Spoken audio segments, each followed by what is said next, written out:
स्वच्छ भारत अभियान कर्मियों ने राजभवन के समीप अपने धरना का 23वां दिन एक नाटक के साथ बिताया। ये नाटक यह था कि एक कर्मी हेमंत सोरेन का वेश बनाकर जनता की तकलीफें सुन रहा है। इस नाटक के जरिए यह बताने की कोशिश कर रहे हैं कि हेमंत सोरेन पूरी तरीके से बेवकूफ, अंधा और बहरा हो चुका है, जिसे ना कुछ दिखाई देता है और ना कुछ सुनाई। क्योंकि ये जो सरकार है, आपके द्वार कार्यक्रम, अगर ऐसा होता तो वो हमारे पास भी आते। जहाँ तकलीफ है वहाँ जाते नहीं, और जहाँ नहीं तकलीफ है वहाँ जाकर वाहवाही लूट रहे हैं। लेकिन जनता सब जानती है और ये हमें बेवकूफ नहीं बना सकते। हम अपना अनशन शुरू करेंगे अगर हमें सरकार यहाँ आकर आश्वासन नहीं देती है या फिर हमारी आवाज नहीं बनती है तो।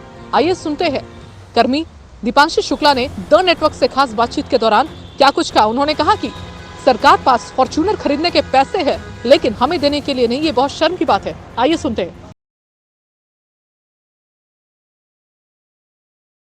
हाँ, तो आज आप लोग का 23वां दिन और आप लोग यहाँ पे डटे हुए, लेकिन सरकार तो सुन नहीं ले रही है। नहीं सुन रही है तो हम लोग भी ठान के आए हैं, जीत लेके ही जाएंगे और सरकार को झुका के ही रहेंगे। चाहे इसके लिए हम लोग को 123 दिन भी रहेगा। हम लोग पूरे घर परिवार को छोड़ के आए हैं। हम लोग हम इंतजार करेंगे या फरवरी महीना भी पार हो जाए, जनवरी पार कर जाए, तब तक हम लोग यहाँ से नहीं हटेंगे जब तक हम लोग को रिटेन में नहीं मिलता है मंत्री जी के द्वारा या मुख्यमंत्री के द्वारा। सरकार तो कह रही पैसा नहीं है। पैसा नहीं है तो फॉर्च्यूनर खरीदने के लिए पैसा है, 32 लाख का गाड़ी खरीदने के लिए पैसा है आपके पास। हाँ, जब आप 11 का 32 गुना 11 लाख 11 मंत्री जी हैं, विधानसभा 81 उसके अनुपात के आधार पे 11 मंत्री हैं आपके।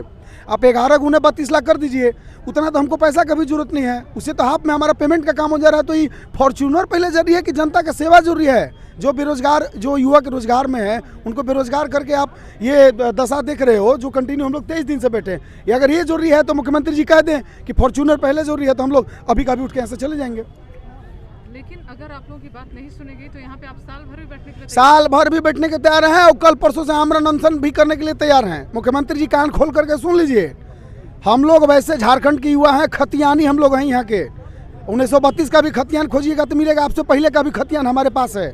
हम लोग हटेंगे नहीं, हम लोग स्थानीय हैं और जब तक यहाँ से डिग्री नहीं होगा तब लोग यहाँ से हम लोग हटने वाले नहीं हैं। हम लोग भी समझ लीजिए कि हम लोग भी एकदम पूरा माइंड सेट करके बैठे हुए हैं। इनकिलाब जिंदाबाद जिंदाबाद जिंदाबाद, इनकिलाब जिंदाबाद जिंदाबाद जिंदाबाद।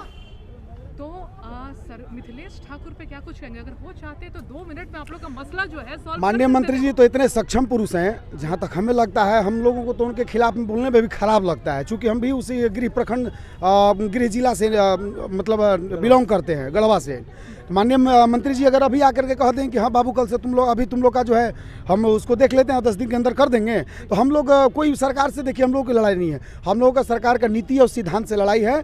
और हम लोग जो है इसी हैं, उसके लिए चाहे हम लोग को जो भी करना पड़ेगा करेंगे। हम लोग अपने पूरा डटे हैं, अटेंडेंस चाहिए हैं। हम लोग जब तक नहीं जीतेंगे तब तक हटेंगे नहीं यहाँ से। मैम मिथिलेश ठाकुर पर आप क्या कुछ कहेंगे? उनके खिलाफ भी तो आप नारे लगा रहे हैं। नारे लगा रहे हैं ना, हम पूरे सरकार के खिलाफ में नारे लगा रहे हैं, सरकार के सोच पे लगा रहे हैं, सरकार के नियत पे लगा रहे हैं, सरकार के पारदर्शिता जो सोच थी, नियुक्ति वर्ष का सपना जो पूरा कर रही है उसको पूरा करने में हम भी सहयोग कर रहे हैं। हम कौन सा गलत काम कर रहे हैं? अगर अपना अधिकार लड़ाई, अपना अधिकार को मांगना अगर बागी है तो समझो मैं बगावत कर रहा हूँ। ऐसी ही तमाम खबरों के लिए आप देखते रहिए द नेटवर्क, जनता के लिए जनता के साथ।